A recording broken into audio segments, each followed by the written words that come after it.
7 நாள் சென்ற பின்பு பூமியின் மேல் ஜலப்பிரளயம் உண்டாயிற்று.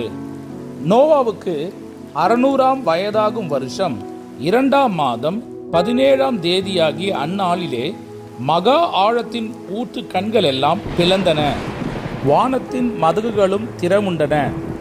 40 நாள் இரவும் பகலும் பூமியின் மேல் பெருமழை பெய்தது. அன்றைய தினமே நோவாவும் நோவாவின் குமாரராகிய சேமும் காமும் யாபேத்தும் அவர்களுடனே கூட நோவாவின் மனைவியும் அவன் குமாரரின் 3 மனைவிகளும் பேழைக்குள் பிரவேசித்தார்கள்.